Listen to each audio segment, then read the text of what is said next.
আজি সকলোকে জন্মাষ্টমীৰ বহুত বেছি শুভেচ্ছা বহুত বেছি মৰম আৰু আহক এতিয়া বনামগৈ জন্মাষ্টমীৰ উপলক্ষে কিবা এটা বস্তু জানে জন্মাষ্টমীৰ বুলি ক'লে মিঠৈটো বহুত বেছি ইম্পৰ্টেণ্ট হয় আমাৰ অসমীয়া সমাজত সো বনামগৈ বলতে মই আজি বনাবলৈ লৈছো কেঁচা মিঠৈ আৰু আপোনালোককো দেখাম মইতো কেনেকৈ কেঁচা মিঠৈ বনালোঁ এয়া কেঁচা মিঠৈ বনাবৰ বাবে প্ৰথমতে লৈছোঁ অলপমান কেঁচা পিঠাগুড়ি সেয়া মই আন্দাজমতে লৈছোঁ আৰু ইয়াতে দি দিছোঁ অকণমান এভৰিডে পাউডাৰ গাখীৰ যিটো আপোনালোকে নিদিলেও কোনো কথা নাই মই টেষ্টৰ বাবে দিছোঁ আৰু বহুতে বহুত ধৰণৰভাৱে বহুত প্ৰকাৰে বনাব জানে চিম্পলকৈও বনাব পাৰে কিন্তু মই অকণমান কিছুমান বস্তু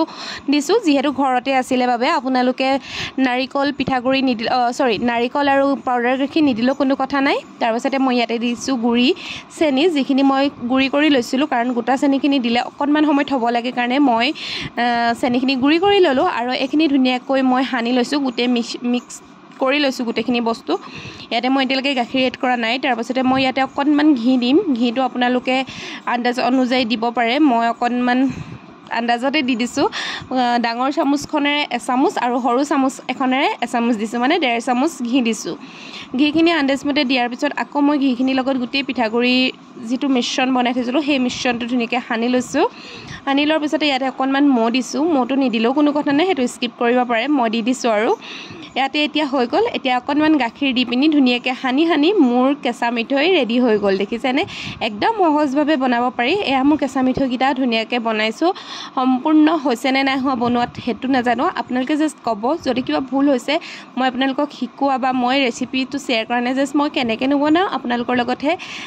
লগত শ্বেয়াৰহে কৰিছোঁ সেইটো মতে আৰু ইয়াতে অকণমান পিঠাগুড়ি শুকান পিঠাগুড়ি মই চেটিয়াই দিছোঁ লাডুকেইটা অকণমান বেছি ধুনীয়া টান হ'বৰ বাবে এয়া মোৰ কেঁচা মিঠৈ ৰেডি হৈ গ'ল জন্মাষ্টমীৰ উপলক্ষে বনোৱা আপোনালোকে কি মিঠৈ বনালে পকা মিঠৈ নে কেঁচা মিঠৈ জনাবচোন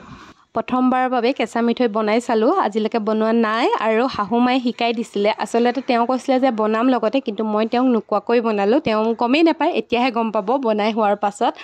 আৰু আমাৰ ঘৰত আচলতে এনেকৈ বনোৱা হয় কিবা অকেজন হ'লে সো এনেকৈ ৰেচিপিটো শ্বেয়াৰ কৰিলোঁ কেনেকুৱা লাগিলে জনাব